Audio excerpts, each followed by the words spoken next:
खाना मिल रहा, अब वो खाना अप टू मार्क नहीं है, जिसकी वजह से बच्चा पढ़ तो रहा है लेकिन पढ़ने में कंसंट्रेशन नहीं बन रहा उसका, तबीयत खराब हो जा रहा है उसका। और ऐसा 30 to 40% बच्चों के साथ होता है, बहुत इंटेलिजेंट है लेकिन वहां पे खाने रहने की दिक्कत की वजह से वो 3 महीने में कोटा से वापस आता है। आपके दोस्त या आपके सीनियर या आपके बड़े भाई जो दूसरे शहर में जाते हैं तो दिक्कत होती है। अब पहली बार बच्चा 10th पास करके या 11th पास करके 12th पास करके कोटा जाता है या कहीं भी जाता है, दिल्ली जाता है या पटना जाता है, उसको खाने की दिक्कत बहुत होती है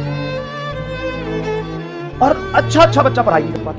दूसरी बात, इन्वायरमेंट चेंज होने की वजह से बहुत अच्छे दोस्त मिलेंगे, खराब दोस्त मिलेंगे, इसकी गारंटी नहीं है। और मैं पेरेंट्स से ये कहना चाहूंगा कि ये बहुत अच्छी बात है कि आपका बच्चा आपके घर पे बैठ के आपके हाथों का खाना खा के आपके सामने पढ़ रहा है। अब आपको कुछ चीजों का ध्यान रखना है। पहली बात, make positive environment, suitable studied environment, मतलब घर में अगर बच्चा पढ़ रहा है तो पढ़ाई के लायक माहौल भी होना चाहिए, पढ़ाई के लायक माहौल भी होना चाहिए अराउंड योर चाइल्ड। ऐसा होता है कई बार पेरेंट्स, उसके दोस्त या रिलेटिव आ गए घर पे, बातें चल रही है और बच्चा पढ़ने पे कंसंट्रेट कर रहा है, उसका कंसंट्रेशन बार बार खराब हो रहा है। आप घर में बैठ के लाउड साउंड में टीवी देख रहे हैं या फोन यूज कर रहे हैं या कोई भी ऐसी हरकत कर रहे हैं जो कि पढ़ाई के लिए अच्छा एनवायरनमेंट प्रोड्यूस नहीं कर पा रहे, तो ये गलत है। सपना सिर्फ बच्चों का नहीं है, आपका भी। और उस सपना के लिए सिर्फ बच्चा ही पेन नहीं करेगा, बच्चा ही पेन नहीं लेगा, बच्चा ही सेक्रीफाइस नहीं करेगा, आपको भी सेक्रीफाइस करना पड़ेगा। तो ये आपकी जिम्मेदारी है कि आपका घर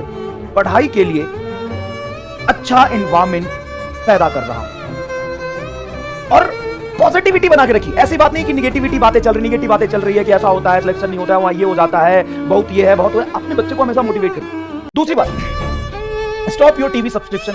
अगर आपके पास टीवी है या तो बेच दीजिए, नहीं तो परमानेंटली उसका तार काट दीजिए।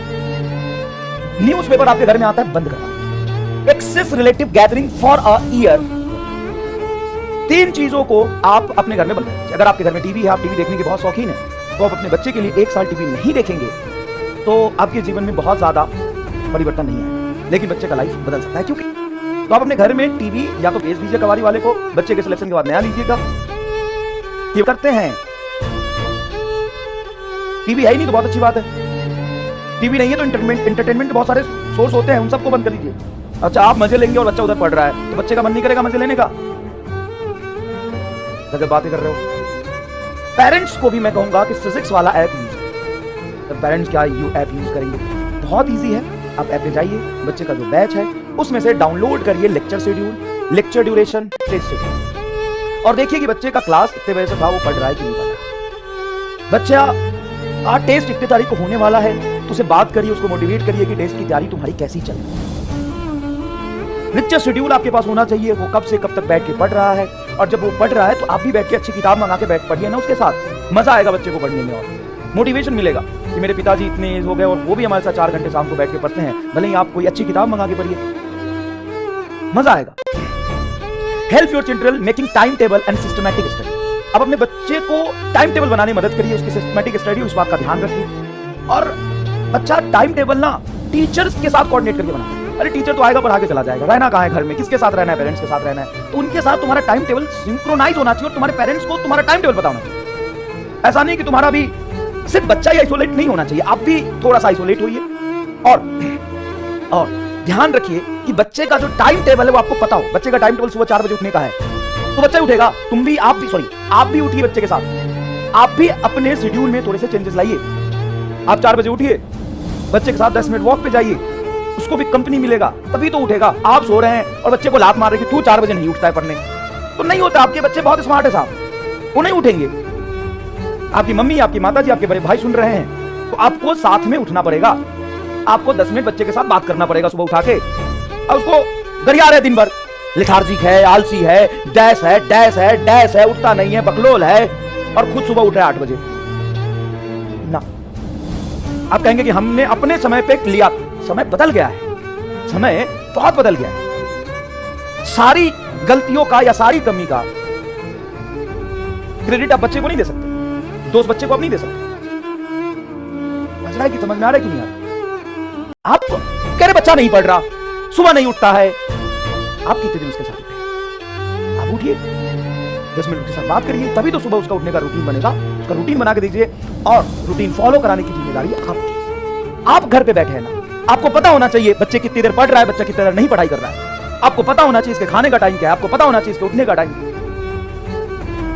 नहीं, बच्चा नहीं कर पाता है। हम पूरे 2 साल में ऑनलाइन स्टडी में देखे बच्चा नहीं कर पाता है। तो इसमें सिर्फ बच्चे की गलती नहीं है, बच्चा जहां पे रह रहा है, जिस एनवायरमेंट में जी रहा है, उस एनवायरमेंट की गलती है कि वो टाइम टेबल फॉलो नहीं कर पा रहा। आप मदद करिए उसके टाइम टेबल को फॉलो कराने में। आपको पता होना चाहिए कि बच्चे ने इस समय बायोलॉजी का टाइम टेबल बनाया तो बायोलॉजी पढ़ता हुआ पाया जाना चाहिए। फिजिक्स पढ़ना तो फिजिक्स पढ़ता हुआ पाया जाना चाहिए। अगर नहीं पढ़ रहा फिजिक्स तो आप रिस्पॉन्सिबल इस बात की। पूछिए क्या दिक्कत है, उसके कंसर्न को सुनिए कि क्या दिक्कत हो रहा है तुम्हें, क्यों नहीं पढ़ रहे हो तुम फिजिक्स, तुम बायोलॉजी क्यों पढ़ रहे हो। नहीं टाइम टेबल फॉलो कर पा रहा बच्चा, 99% नहीं करता है। बच्चा भी तो पहली बार कर रहा है ना यार, पहली बार वो नीट का नाम सुना है, पहली बार वो नीट की प्रिपरेशन कर रहा है।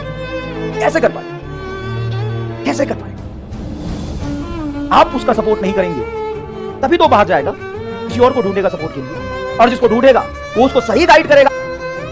Last, talk with them frequently. कैसी चल रही पढ़ाई, कोई बैकलॉग आ गया है तो बैकलॉग बच्चा कब कवर करेगा, ये जिम्मेदारी आपकी। कोई स्पेस क्यों नहीं मिल रहा, बैठ के बात करिए ना यार, क्या दिक्कत है। आप नहीं जानते नीट के बारे में तो पढ़िए नीट के बारे में। आप कह सकते हैं कि मेरे पेरेंट्स तो कुछ नहीं जानते सर, मेरे पेरेंट्स तो, उनको बताइए ना कि ऐसे ऐसे सर ने बोला ऐसे ऐसे करना है, एफर्ट्स करेंगे। और सुनो, बच्चों को बोल रहा हूं वो सब कुछ कर सकते हैं अपनी जीत के आगे। इतना सा था तू, इतना सा बैगन जैसा, कद्दू जैसा, पाल पोस के इतना बड़ा किया है, तो कुछ भी कर सकते हैं। तो पेरेंट्स का सपोर्ट बहुत जरूरी है इस मोमेंट पर। तो उनके साथ रेगुलरली बात कीजिए, उसको मोटिवेट करिए। Do not put too much pressure. बहुत ज्यादा, कई लोग होते हैं कि इतना ज्यादा एग्रेसिव हो जाते हैं, नंबर नहीं आ रहे हैं तो कहते हैं नंबर लाओ। अब नंबर क्यों नहीं आ रहे, उसके कुछ रीजंस हो सकते हैं, उस रीजन पे बैठ के बात करिए ना, क्या दिक्कत है। ठीक है, तो चलिए बस इतनी सी बात है। बाकी आप सभी लोग बहुत बड़े हैं, बहुत समझदार हैं। मेरी बातों का कुछ बुरा लगा होगा तो आई एम सॉरी। बस मैं कुछ बातें शेयर करना चाह रहा था, लेकिन कुछ अगर गलत बोला होगा तो इसके लिए